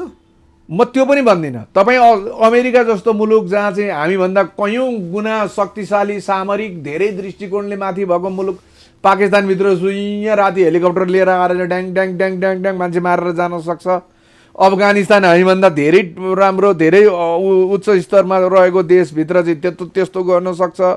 तपाईँको यो इरानको चाहिँ तपाईँको फौजी जनरल मारिदिन्छ बाटो हिँड्दा हिँड्दै। अमेरिकाको दादागिरी संसारभरि त्यो रूपमा देखिएको अवस्थामा नेपालको सन्दर्भमा साँच्चै उसले चाहनेर उसको स्वार्थ पुरा गर्न खोज्ने हो भने कुन ठुलो कुरो त्यो एमसीसीमा बाटै आउनुपर्छ भन्ने छैन। हेर्नुहोस्, अरू विभिन्न। ल ठिक छ, म अन्तिममा बिट मार्न चाहन्छु तपाईँसँग। अब हुन त थुप्रै कुरा गर्न बाँकी छ, समयको पाबन्दी पनि छ, लामै भयो। यो लिपुलेक लिम्पियाधुराको बाटोको प्रसङ्ग पुरानो होइन, एकै नयाँ होइन, धेरै पुरानो भइसक्यो। यही लकडाउनको बेला बाटो खने, उद्घाटन गरे, अहिले नक्सा सार्वजनिक गरे, पुरा सार्वभौम सत्ता सम्पन्न सांसदले एक मतले पारित गर्यो भनेर पुरा व्याख्या पनि भयो, कागजमा छापियो पनि। त्यो किताब पुस्तक आजभोलि आएको पनि छैन। फेरि मोदीले बाटो खन्ने क्रम जारी छ लिपुलेकमा भनेर भने। यहाँको सरकार परमादेशको सरकार भन्छन्, कतिले कम्फर्टेबल सरकार भन्छन्। यो जनताको सरकार हो होइन थाहा छैन। एक शब्द पनि मुख खोलेर बोलेको छैन त्यो बाटो खन्न बन्द गर भनेर। किन हिम्मत नगरे? के भन्नुहुन्छ यसमा? गर्दैन, कसैले पनि गर्दैन। त्यो लिपुलेकको सन्दर्भमा नेपालको भन्दा बढी चासो चाइनाको छ सामरिक हिसाबले। हेर्नुहोस्, हामी नेपालीको त के छ र भने के पनि छैन। हामी त उही बिचमा बसेर यसो दुईटा देशको बिचमा बसेर उनीहरूको चाहिँ लडाइँलाई, उनीहरूको प्रतिस्पर्धालाई यसो बेला बेलामा चाहिँ साम्य पारिदिने, बेला बेलामा उकास दिने, त्यो होला आफ्नो ठाउँमा छ होइन। दलाई लामालाई उसले भारतले पालिदिने, नेपालीले चाहिँ खम्पा के भन्छ यो दलाई लामाका मान्छेहरूलाई नेपालमा शरण दिएर यस्तै उस्तै गरेर गर्ने आफ्नो कुरा होला। तर लिपुलेकको सन्दर्भमा नेपालले आफ्नो ताकतले त्यो भूभाग फिर्ता ल्याउन सक्छ जस्तो मलाई लाग्छ। नक्सा ल्याउँदा त केपी ओलीको त्यो मलाई छोडिदिनुहोस् न। त्यो त्यो हो, त्यस्तै प्रोपोगन्डा त हो नि। तपाईँ महाकालीमा पनि त कत्रो ठुलो प्रोपोगन्डा थियो भन्नुहोस् त। महाकाली सन्धि हुँदाखेरि, कोशी हुँदाखेरि। तपाईँलाई एउटा कुरा अन्तिममा बिट मार्ने भन्नु, तपाईँलाई म आज एउटा कुरा भन्छु। यो डाक्टर युवराज सङ्ग्रहालयमा एकचोटि चाहिँ 1-1.5 वर्ष अगाडि एउटा कार्यक्रम भएको थियो यो बुद्धिजीवीहरूको होइन। हजुर अनि त्यो बुद्धिजीवीहरूको कार्यक्रममा म पनि बोलाइएको थिएँ र म पनि गएको थिएँ, म पनि बसिरहेको थिएँ। एकजना विद्वान नाम बिर्सेँ, तर नेपालका ठुलै चर्चित विद्वान हुन्, अन्तर्राष्ट्रिय क्षेत्रका ज्ञाता पनि हुन्। उनले बोल्दै थिए, बोल्दा बोल्दै उनले के भने यदि यो कोशी सम्झौता जस्ताको तस्तै कार्यान्वयन भएर बिपीले गरेको बिपीले गरेको मातृकाले गरेको यो कोशी सम्झौता जस्ताको तस्तै कार्यान्वयनमा गएको भए आज हामीले सुदूरपूर्वतिर अथवा कोशी प्रभावित कोशीको आसपासका जिल्लाहरूमा एउटा सामान्य कलभट बनाउनु पर्दाखेरि पनि भारतलाई सोधेर बनाउनु पर्थ्यो हाम्रो नेपाली भूभागमा। तर त्यो चिजलाई राजा महेन्द्रले सत्ता टेकओभर गरिसकेपछि म त्यति बेलासम्म भारतको भ्रमण गर्दिनँ जति बेलासम्म यो त्यो सम्झौता खारेज गर्नका लागि भारत मान्दैन भनेर अडान लिएर बसे। अन्तिममा भारत झुक्नु पर्यो, इन्दिरा गान्धी झुकिन् र उनले चाहिँ त्यो के अरे त्यो सम्झौता चाहिँ खारेज गर्न सहमति जनायो, जसको कारणले आज नेपाली भूभागमा नेपालले चाहेको कुरा गर्न पाइरहेको छ। त्यसैले राजा महेन्द्रको राष्ट्रप्रेम, राजा महेन्द्रको देशभक्ति, महेन्द्रको चाहिँ विकास प्रेम यो त नेपालमा आजसम्म अरूमा देखिएको छैन। तर म राजावादी चाहिँ होइन है भन्छ कि त्यो मान्छेले है। म पछाडि बसिरहेको छु, मलाई बडा गजब लागिसक्यो, 7-8 चोटि भइसक्यो यस्तै राजा महेन्द्र महान महान महान भन्छ, फेरि अन्तिममा गएर म राजावादी चाहिँ होइन भन्छ। हेर्नुहोस्, मैले पुरुक्कै हात उठाएर यो के हो, यो भनाइ के हो? मुलुकलाई मायाको जसले गर्यो, मुलुकलाई जसले यस्तो यस्तो चिजहरू दियो, त्यसको पक्षमा त्यसलाई त्यसको उसमा खुलेर चाहिँ तिमी नबोल्ने, अनि तिमी को वादी हौ त भन्नलाई प्रश्न गर्न खोजेँ। तर मलाई डाक्टर सङ्ग्रवालले रोक्नुभयो। म निक्लेर त्यसबाट त्यो स्वभावमै बसिनँ, म निक्लेर हिँडेँ। मलाई मन परेन, म निक्लेर, म त्यस्तै स्वभावको मान्छे, निक्लेँ हिँडेँ। म यो मुलुक यस्तै हो। आज म राजावादी हुँ, राजाले राम्रो काम गरेका थिए, राष्ट्र एकीकरण, राजा शाहवंशीय इतिहास, शाहवंशको नेतृत्वमा, राजा पृथ्वीनारायणको नेतृत्वमा उनका पछाडिका सन्ततिहरू सहित यहाँसम्म भयो र राजाहरूको देश प्रेममा शङ्का गर्न सकिँदैन होला। विभिन्न कालखण्डका राजाहरूको चाहिँ क्रियाशीलतामा, क्रियाकलापमा, बौद्धिकतामा, क्षमतामा मान्छे पछि फरक पर्यो होला, त्यो त स्वाभाविक हो, त्यो प्रकृति प्रदत्त चिज हो। तर राजामा राष्ट्र प्रेम चाहिँ अरूको भन्दा बढी हुन्छ भन्ने कुरो बोल्न आज मान्छे डराउँछ। किन डराउँछ मलाई आफैलाई थाहा छैन। किन डराउँछ भन्दा लोभ छ, स्वार्थ छ, पुलिस लगाइदिने हुन् कि, गुन्डा लगाइदिने हुन् कि, आतङ्कवादी लगाइदिने हुन् कि, अनेक जाल जेल गरेर पारिवारिक पृष्ठभूमि यिनै तपाईँहरू जस्ता मिडिया पो लगाइदिने हुन् कि? डरै डर छ, डरै डर छैन त? डर तपाईँ विचार गर्नुहोस् त, डर छ कि छैन? किनभने गल्ती नहुने, कमजोरी नहुने त मान्छे त पुरुषोत्तम राम हुन्छ। गल्ती कमजोरी त कसैको न कसैको काहीँ भइहाल्छ। भनेपछि लिपुलेख यिनीहरूले फिर्ता ल्याउने होला? यिनीहरू चाइनिज चिनिया स्वार्थ लिपुलेखमा हाम्रोभन्दा बढी छ। तर केपी ओलीले लिपुलेखको नक्सा सार्वजनिक गरेकै कारण मेरो सत्ता ढल्यो भन्छ नि त। फेरि त्यो गलत हो, त्यो गलत हो। त्यो हाम्रो अदालत पनि बिकाउवाला अदालत रहेछ। अब अहिले आएर थाहा भयो होइन, बोरा पैसा खाँदा रहेछन्। प्रचण्डसँग अगौत पैसा छ, शेरबहादुरसँग त कुरै छोडिदिनुहोस्। अब शेरबहादुरजीकी श्रीमती त अहिले नेपालका धनाढ्यहरूसँग लगभग सबैसँग पार्टनरसिपमा चाहिँ प्राइभेट त्यही बतासको बारेमा मैले सोध्नु। बतास त बिचरा एउटा दुईटा कुरा नगर्नुहोस् न, नेपालका जति पनि धनाढ्यहरू छन्, नेपाली मन्त्री भइसकेका मान्छेहरूको पैसा लुकाइदिएर बसेकाहरूसँग मन्त्रीका स्वास्नी, मन्त्रीका साला, मन्त्रीका जेठन, मन्त्रीका आफन्त, नजिकका प्रेमिका, नेताका चाहिँ प्रेमिकाहरू, गर्लफ्रेन्ड, अब यी कुरै छोडिदिनुहोस् यो भित्रभित्र। तर योगेश भट्टराईले भने त मैले हो कफी सप सञ्चालन गर्न दिएको हो, त्योभन्दा अगाडि डाक्टर बाबुराम भट्टराई, माधव नेपाल, झलनाथ खनालहरूले दिइसकेपछि मैले नदिएर के हुन्छ, मैले दिएकै हो भन्दै त त्यही तिनीहरू सबैले दिएको थियो। तपाईँले अघि गगन थापा, विश्वप्रकाशको कुरा उठाउनु भएको थियो नि। एमाले भित्र पनि त्यो योगेश भट्टराई भन्ने मान्छेलाई त्यही क्याटेगोरीभित्र मान्छेले हेर्थे। युवाहरूको आशाको केन्द्र थियो। झलनाथले दिएको थियो, माधव नेपालले दिएको थियो, बाबुरामले दिएको थियो। मैले रोकेँ भनेको आज इज्जत हुन्थ्यो होला नि त, प्रतिष्ठा हुन्थ्यो होला नि त। त्यसकारण मैले पनि दिएँ भन्छन्। तिमीमा के फरक, तिमी के चिजमा फरक रहेछौ? तिमीले बरु त्यो कालीबहादुर खाम भन्ने मान्छेलाई लिएर आएर त्यहाँ कफी सप सञ्चालन गर्न दिएको थियो भने आज तिमीलाई इज्जत हुन्थ्यो नि। यो देशको एउटा धनाढ्य, यो देशभित्र चाहिँ एउटा व्यावसायिक रूपमा व्यवसाय गर्ने मान्छेले नचोरेको हुँदैन, चोरेरै बसेको, चाहे त्यो कर चोरेको होस् चाहे जनता ठगेको होस्। प्रमाण देखाऊ भन्छ नि त बतासले। के प्रमाण कहाँ हुन्छ, कोसँग हुन्छ? मैले कमाएको रिसले मेरो विरोध गरेँ भन्छ। केबाट कमायो?